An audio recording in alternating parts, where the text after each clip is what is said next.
ओम शांति। आजकल मैं देखती हूँ कि आजकल भाई बहन को राखी बांधते हैं और इस रक्षा बंधन के पावन पर्व पर मैं ये कहना चाहती हूँ कि आज जो सुरक्षा देने वाले हैं वो खुद असुरक्षित हैं, या तो अपने संस्कार से या अपने कर्मों से या अगल बगल वाले से। तो जो खुद सुरक्षित नहीं है, जिसकी खुद सुरक्षा की ज़रूरत है, या अपने संस्कारों से या अपने स्वभाव से कोई ना कोई कुछ ना कुछ कारण हम लोग असुरक्षित हैं, तो जिसको कोई सुरक्षा नहीं है वो हमें सुरक्षा कहाँ से कर सकता है, या भला उसको सुरक्षा कौन करेगा। तो आज हम यही बताना चाहते हैं कि जहाँ भी राखी मैंने बांधा उन लोगों से यही मैंने पूछा कि भैया आपको डर नहीं लगता है कि आप सुरक्षित हैं। मैंने राखी बांधने के साथ साथ प्रतिज्ञाएं भी कराई कि कैसे हम लोग सुरक्षित रह सकते हैं। उस प्रतिज्ञा करेंगे तो हम सब एक दूसरों को नहीं कि फलाना सुधर जाए, फलाना ऐसे करेगा तो मैं ही ऐसे करूँगा या करूँगी, नहीं, एक एक अपने में सुधार लाएंगे तो सब एक साथ पूरे विश्व सुधर सकता है और पूरे विश्व सुरक्षित हो सकता है। तो आज हम बहनों को सुरक्षा की ही ज़रूरत नहीं है, कहीं ना कहीं बहन के साथ साथ भाइयों को भी सुरक्षा की ज़रूरत है। मैंने डीएम साहब के पास राखी बांधे, मैं डीएसपी साहब के पास राखी बांधी, मैं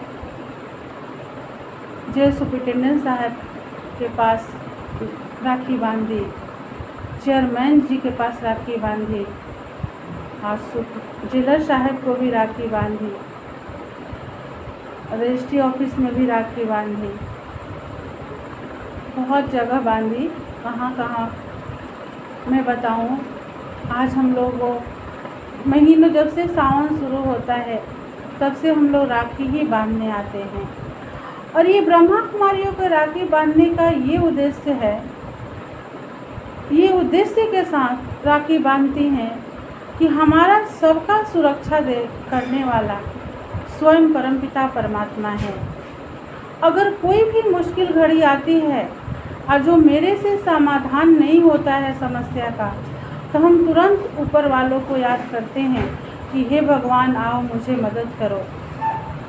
आज देखते हैं द्रौपदी को भी चीरहरण हो रहा था, पूरे परिवार ही उनके साथ थे, उनके पास उनके भाई, उनके मतलब जो 5 पांडव उनके युगल ही थे, लेकिन कोई सुरक्षा नहीं किया, उनको कोई रक्षा नहीं किया। लास्ट में भगवान इंतज़ार ही कर रहे थे कि एक बार मुझे पुकारती, और एक बार उन्होंने पुकारा द्रौपदी जी ने, और भगवान ने मदद किया। तो आज हम लोग को भी, हम सब असुरक्षित हैं। सारे लोगों से हमने राखी बांधने के बाद पूछा कि क्या भैया आप सुरक्षा अनुभव करते हैं?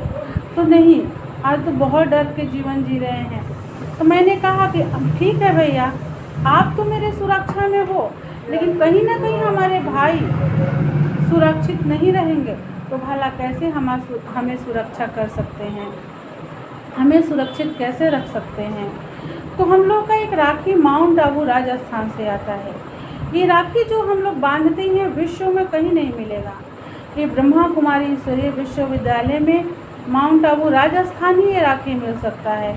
ये राखी हम लोग बांधते हैं और साथ ही साथ प्रतिज्ञा कराते हैं कि जो हमारे संस्कार हमें ही असुरक्षित रखा है, हमें दुख दे रहा है, हमें परेशान कर रहा है, उसे आज हम एक संस्कार को ख़त्म करेंगे, और एक एक संस्कार को हर वर्ष ख़त्म करेंगे, ज़्यादा नहीं तो 16 साल में 16 कला हम लोग संपूर्ण बन ही जाएंगे। तो आज इसी उद्देश्य के साथ हम लोग आज रक्षाबंधन के पर्व मनाया। साथ ही साथ हम कहते हैं कि भाई बहन को रक्षा करता है, क्या भाई छोटा होगा तो बहन को रक्षा कर सकता है? मान लीजिए भाई बड़ा ही हो, मान लीजिए कि 5 लोग आ गए मेरे साथ, और 5 बहन को असुरक्षित करने आ गए, तो क्या वो 5 मिल करके एक भाई बचा सकता है? एक भाई बचा सकता है 5 को? 5 है तो उस समय भी हम किसको याद करते हैं कि हे बहन देखो तुम भगवान को याद करो, अब वही बचा सकता है। ये कहाँ 5 कहाँ 1, मैं कहाँ बचा सकता हूँ, कैसे मैं बचा सकता हूँ? इसलिए हम ये नहीं सोचे कि हमारी बचाव की ज़रूरत नहीं है, हम सब की बचाव की ज़रूरत है, जो एक परमात्मा के सिवा कोई नहीं बचा सकता है। तो आखिर वो परमात्मा से हम कैसे उन्हें याद करेंगे तो बच सकते हैं?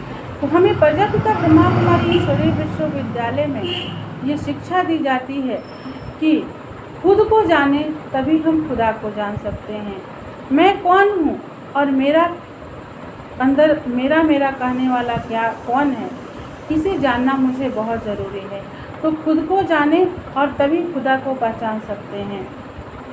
खुदा को पहचानने के लिए, जानने के लिए हमारे शास्त्रों में लिखा हुआ है कि मैं यज्ञ तप दान पुण्य तीर्थ यात्रा गुरु गोसाई मंदिर मस्जिद ठिकर भीतर ढेला ठुकुर पेड़ पौधा ऋषि महर्षि गुरु गोसाइयों से मैं मिलने वाला नहीं हूँ। मैं जो हूँ जैसे हूँ, जिस रूप में ढूंढोगे, जिस रूप में मैं हूँ उस रूप में ढूंढोगे तभी मैं मिल पाऊँगा। तो आखिर भगवान कैसा है, कैसा उनका रूप है? मंदिरों में तो मैं रूप देख ही रही हूँ ना, देख ही रहा हूँ ना, और जो भी है नाम भी उनका ले रही हूँ, फिर भी लोग सुरक्षित नहीं हैं। फिर भी लास्ट में ये भी एक शब्द लिखा हुआ है कि मुझे मूढ़मति वाले नहीं पहचान सकते हैं। मैं जो हूँ जैसा हूँ उस रूप में ढूंढेंगे, लेकिन मूढ़मति वाले मुझे नहीं पहचान सकते हैं। तो आखिर कैसे उस भगवान को पहचानेंगे और जानेंगे? क्योंकि कोई भी चीज़ को कहा जाता है पहले जानिए पहचानिए तब मानिए। तो उन्हें जानने पहचानने के लिए उन्हें कैसे हम याद करेंगे तो उनसे मुझे शक्ति मिलेगी, हमारे अंदर शक्ति आएगी। ये चीज़ें प्रजापिता ब्रह्मा कुमारी ईश्वरीय विश्वविद्यालय में ही सिखलाई जाती है, जो कि यहाँ 7 डेज़ कोर्स कराया जाता है और 7 डेज़ कोर्स में हमें सारी जानकारी हो जाती है। अब देखिए क्या होता है ना कि पहला तो हम अपने कोई भी कला सीख लेते हैं, तो उस कला सीखने के बाद चाहे जैसा भी कार्य हो हम कर लेते हैं, तो पहले तो ही अपना जीवन ही जीने की कला नहीं जानते हैं। तो जीवन जीने की यहाँ कला सिखलाई जाती है कि जीवन को हम कैसे जिए तो हम सुरक्षित रहेंगे। तो कैसे आखिर जीवन जिए? जब कला सीख लेते हैं और जीवन जीने आ जाता है तो जीवन जीना सहज और आसान हो जाता है। तो जैसे जिस प्रकार हम अभी जीवन जी रहे हैं, कोई भी चीज़ों के हमारे पास कमी नहीं है, फिर भी हमारा जीवन सुखी नहीं है, सुरक्षित नहीं है। तो सुरक्षित होना है तो राखी बंधवाने के साथ साथ ये पवित्रता की राखी है जो पवित्र बहनें ही बांध सकती है। तो ये राखी बंधवाने के साथ साथ हम अपने संकल्प करें कि आज से हम मन और वचन कर्म से हमेशा पवित्र रहेंगे, और जब तक हम पवित्र नहीं रहेंगे तब तक हम सुरक्षित रह ही नहीं सकते हैं। चाहे कितना भी हम यज्ञ तप दान पुण्य तीर्थ यात्रा गुरु गोसाई मंदिर मस्जिद टिकर भीतर पेड़ पौधा ऋषि महर्षि जितना भी हम पूजा पाठ यज्ञ तप कर लें, हम कभी नहीं सुरक्षित रह सकते हैं। कहा जाता है कर्म ही प्रधान है, लेकिन कर्म कब प्रधान है? किसी ने पूछा कि कर्म बड़ा कि धर्म बड़ा, तो कहने वाला कहा कि कर्म ही प्रधान है। कर्म तो कसाई भी कर रहे हैं, कर्म तो मार काट लड़ाई झगड़ा वाले भी कर्म वो भी कर रहे हैं, लेकिन कर्म जब धर्म के साथ जुड़ा रहता है तभी हमें भलाई हो सकती है, तभी उस कर्मों से हम सुरक्षित रह सकते हैं। तो क्या हम धर्म के साथ कर्म को जोड़ करके कर्म कर रहे हैं? प्रजापिता ब्रह्मा कुमारी यही शिक्षा देती है कि जो भी हम कर्म करें तो धर्म के साथ जुड़ करके कर्म करें, तभी हम सुरक्षित रह सकते हैं। तो जिस प्रकार हमने बताया कला, तो गाड़ी चलाने की कला होती है, तो कैसा भी जगह हो, तो कैसे भी खड्डा हो या पानी हो या कैसे भी सड़क हो, जब ड्राइवर गाड़ी चलाना सीख लेता है तो कैसे भी जगह से वो गाड़ी को अच्छे से निकाल सकता है। तो हमारी भी जीवन चाहे कितनी भी परिस्थिति हो, जब हम जीवन जीने की कला सीख लेते हैं तो हम बहुत ही जल्दी अपने जीवन को अच्छे तरीके से जीना सीख लेते हैं। देखते हैं कि जब हमें कोई डिप्रेशन होता है, तनाव होता है, परेशानी होती है या कोई कुछ बोल देता है तो उसकी बातों को लेकर के बहुत हम डिप्रेशन में आ जाते हैं।